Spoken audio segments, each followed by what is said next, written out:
Today I'm going to be making a 2-for-1 Christmas card. Hey crafty people, it's Tasha here, welcome back to my channel. If you like the video, please do give me a thumbs up, and if you aren't already subscribed, I would love it if you'd please consider hitting that button. So I was looking through the site recently and I saw this tremendous stencil and Let It Snow die, and I just fell in love and had to get them. So I'm going to start with a bit of ink blending. I've got the tremendous stencil just taped to a piece of Nina £80 that's cut down to a US A2 size, and I'm going to be making a rainbow. So I chose 3 Distress Oxide colours to use, and I'm just going to make sure that I cross those colours over, and that's going to give me a full rainbow. So I have candied apple, squeezed lemonade, and then salvaged patina, and that is going to give me a full rainbow. Now I did go a little bit heavy with the red and went a bit too far down. I think I got distracted. I think I was probably singing. But it's okay because I did decide to trim that panel down a little bit, and I've still got a really nice and pretty rainbow blend. So you see when I take that stencil off, that is a cool background. So I also embossed a full panel with powdered snow embossing powder, embossing glitter, sorry. I didn't include that in because I've got loads of videos. I love to emboss a full panel like that. I'm going to cut the Let It Snow word die from that, and when I went to cut it I realised that I could do a 2-for-1 with this, so I'm going to use the negative that's left behind as well. So I decided to do a little bit more ink blending so that I would have a rainbow to put behind the negative for the full sparkly panel. I hope that makes sense. So I'm just using the same inks again, just the same 3 Distress Oxides, and just blending them across. I just used the die to just add a little bit of a pencil mark so that I knew how much I needed to blend, so that I knew that it was all going to be that the rainbow was going to be big enough basically to sit behind my panel. Once I was happy with the blend, I went back and forth a little bit.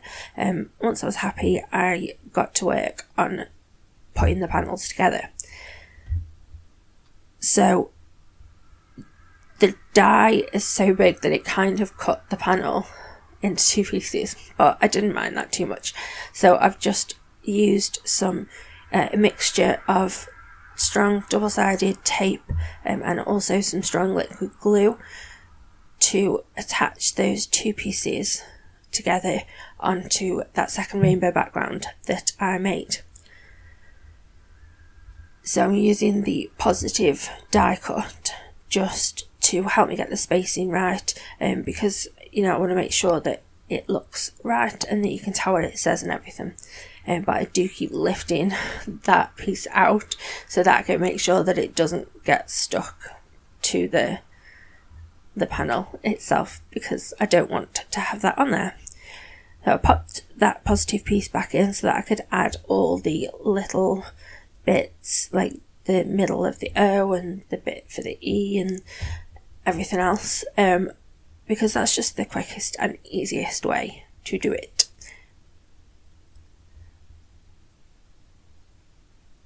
I used liquid glue because I think that was just the easiest way to do that again. So once I've done that, I've got the positive piece, and there is a shadow die that comes with the set. So I cut that from vellum and I added my sparkly sentiment onto the vellum background. And if you're wondering, I have a giant gold sparkly thing stuck to my finger. It was a ring my daughter wanted me to wear, so she glued it to me. She was happy, so I was happy. Can't forget the little tiddle at the top of the eye, and then I decided that I wanted it to sort of sit up a little bit from the panel so that it was really I just prefer to have my sentiments stacked a little bit. I did trim a little bit of that panel off just to get rid of a little bit of the red to even up the rainbow a little bit, because like I said, I went a little bit too hard with the red.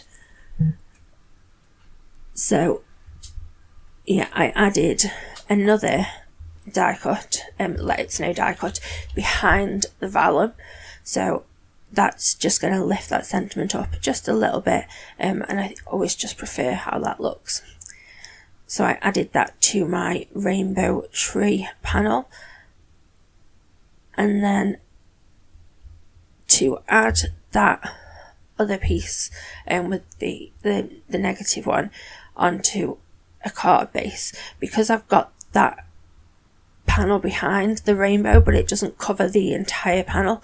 I wanted just to even it out a little bit, so I used the offcuts from where I trimmed the edges just to even it out, so that the whole thing was one thickness right the way through. And then I added Liberal Strong wet adhesive and glued that straight down to a card base. I didn't need any embellishments because, well, the whole thing's glittery, so I thought that was plenty.